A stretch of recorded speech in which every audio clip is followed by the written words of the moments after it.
రేపు గురువారం దశమి, అందులోనూ శ్రీరామ నవమి తర్వాత రోజు. చాలా పవిత్రమైన రోజు.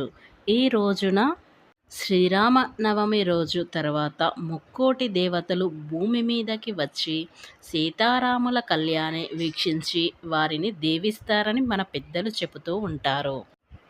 కాబట్టి సాయంత్రం 6 నుండి 9 మధ్యలో గుమ్మం మీద ఇది చల్లితే చాలు, లక్షలు కాదు కోట్లు వస్తాయి. మీకున్న బాధలు, కష్టాలు, కన్నీళ్లు అన్నీ పోతాయి. కోట్ల సంపద మీ స్వంతం అవుతుంది. అద్భుత ఫలితాలు వస్తాయి. ఎప్పటి నుండో అనుభవిస్తున్న కష్టాలను, సమస్యలు రాముల వారి తీర్చేస్తారు. గుమ్మం మీద ఎవరైతే ఇలా చల్లుతారో వారికున్న కష్టాలు తొలగిపోతాయి. మీ దశ అనేది తిరిగిపోతుంది. మీకుండే ఆర్థిక సమస్యలు, దిష్టి దోషాలు, నెగిటివ్ ఎనర్జీ మొత్తం కూడా తొలగిపోతుంది. మీ జీవితం అద్భుతంగా మారిపోతుంది. ధనలాభం పెరుగుతుంది. మన ఇంట్లో ఎన్నో వస్తువులు ఉంటాయి, కానీ అంత పెద్దగా పట్టించుకోము. కానీ వాటిలో కొన్ని వస్తువులు మన జీవితానికి, భవిష్యత్తుకు అద్భుతమైన ఫలితాలను ఇస్తాయి. అలాంటి వాటిలో ఈ వస్తువు ఒకటి. కాబట్టి మన హిందూ సాంప్రదాయంలో గుమ్మం అంటే చాలా పవిత్రమైనది. గుమ్మం ముందు మంచి అయినా చెడు అయినా రావడానికి గుమ్మం ముందే వస్తుంది, పోతుంది. అలాంటి గుమ్మం మీద గురువారం రోజున ఎవరైతే ఇది చల్లుతారో వారి ఆర్థిక సమస్యలన్నీ తొలగిపోయి వారు కోటీశ్వర్లుగా మారిపోతారు. చేతిలో రూపాయి లేని వారు కూడా కోటీశ్వర్లుగా మారిపోతారు. కాబట్టి శ్రీరామనవమి రోజు తర్వాత రోజు గురువారం రోజు గుమ్మం ముందు ఇది చల్లి చూడండి. మీరే ఆశ్చర్యపోయే విధంగా మారిపోతారు. అంతకన్నా ముందు నా చిన్న రిక్వెస్ట్ అండి, మన ఛానల్ అయితే ఎవరైతే కొత్తగా చూస్తున్నారో వారు సబ్స్క్రైబ్ చేసి లైక్ చేయడం మాత్రం మర్చిపోకండి. గడప లక్ష్మీదేవి స్వరూపంగా భావిస్తారు. అందుకే గడప మీద కూర్చుంటే ఇంట్లో పెద్దవారు అరుస్తూ ఉంటారు. విదేశాలలో ఇంటి నిర్మాణాల్లో గడపలు ఉండవు. మన ఇండియాలో కూడా ఇప్పుడు అదే సాంప్రదాయం కనిపిస్తుంది. కానీ ఇంటి గడపకు ఎంతో ప్రాధాన్యత ఉంది. ఇది నిర్మాణం చేసినప్పుడు మంచి ముహూర్తం చూస్తారు. ఇంటి సింహద్వారం నిలబెట్టేటప్పుడు కూడా ముహూర్తం చూసి పెడతారు. ఆ సమయంలో చేసే పూజలు గడప కింద వేప నూనె పోయటం, కొన్ని భగవత్సంబంధమైన యంత్రాలు పెట్టడం, పసుపు, కుంకుమ, నిమ్మకాయలు ఇలా పెట్టి పూజ చేయటం చేస్తారు. లక్ష్మీదేవిగా భావించి ఆరాధిస్తారు. అవన్నీ చేసిన తర్వాత గుమ్మాని తారు క్షేత్రానికి సరిపడే దిక్కున సింహద్వారాన్ని నిలబెడతారు. ఇంతటి ప్రాముఖ్యతను కలిగిన గడపను కాలుతో తన్నకూడదు అని చెబుతూ ఉంటారు. ఎవరికైనా ఏదైనా వస్తువు లేదా డబ్బు ఇచ్చేటప్పుడు ఇవతల ఉండి అవతలి వారికి ఇవ్వకూడదు. అది శుభసూచకం. గుమ్మం ముందు డస్ట్బిన్లు పెట్టకూడదు. అలాగే గుమ్మంపై కూర్చొని ఎలాంటి పరిస్థితుల్లోనూ కూడా భోజనం చేయకూడదు. గుమ్మం దగ్గర గోర్లు కూడా కత్తిరించుకోకూడదు. చాలామంది గుమ్మంపై కూర్చొని తరచుగా నిలబడి పూలు మాల కట్టుకోవడం చేస్తూ ఉంటారు. పొరపాటున కూడా అలా చేయకూడదు. ఇలా చేయడం వల్ల లక్ష్మీదేవిని అవమానించినట్లు అవుతుంది.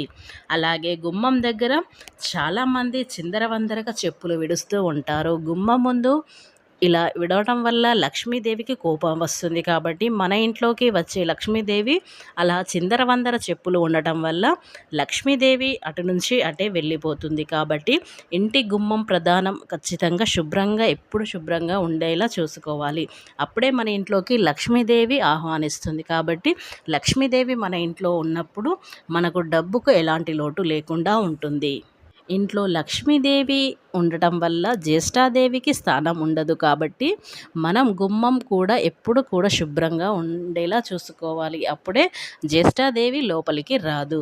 ఇలా చిందరవందర ఉన్న ఇళ్లల్లో మాత్రం ఖచ్చితంగా జ్యేష్ఠాదేవి తిష్ట వేసుకొని కూర్చుంటుంది.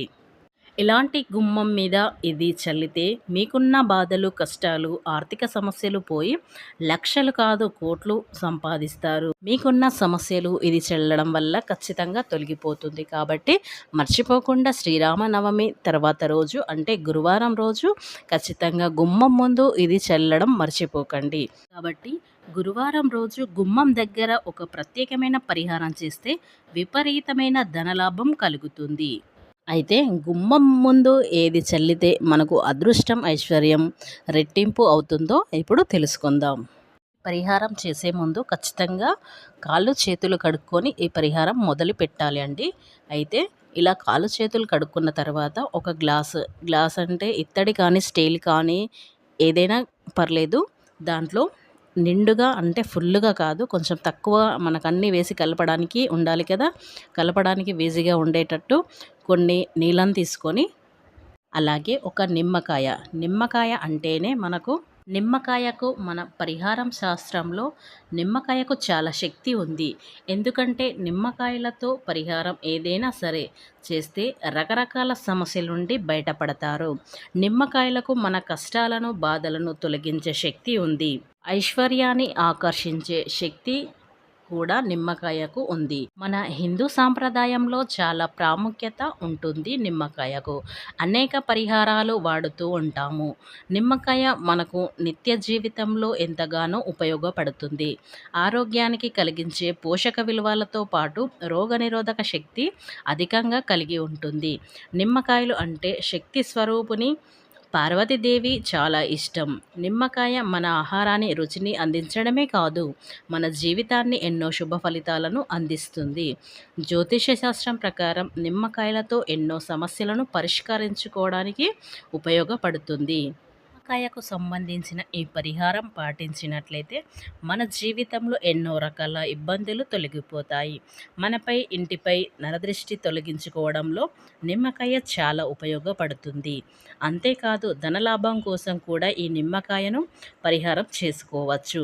ఈ పరిహారంతో మన ఇంటి ఆర్థిక పరిస్థితిని మెరుగుపరుచుకోవచ్చు. నిమ్మకాయకు ఇంతటి శక్తి కలిగి ఉంటుంది. అలాంటి నిమ్మకాయను ఆ గ్లాసులలో ఉన్న నీళ్ళల్లో ఆ నిమ్మకాయని పిండి దాంట్లో మొత్తం కలపాలి. ఇలా నిమ్మకాయను కలిపిన తర్వాత చిటికెడు పసుపును కూడా అందులో వేసి కలపాలి. ఇలా పసుపును కలిపిన తర్వాత ఒక కర్పూరం బిళ్ళని తీసుకొని దానిని పొడిలా చేసి ఆ నీళ్ళల్లో మొత్తం కలపాలి. కర్పూరం ఐశ్వర్యాన్ని అట్రాక్ట్ చేస్తుంది కనుక ఒక కర్పూరం బిళ్ళని పొడి చేసి ఆ నీటిలో కలపండి.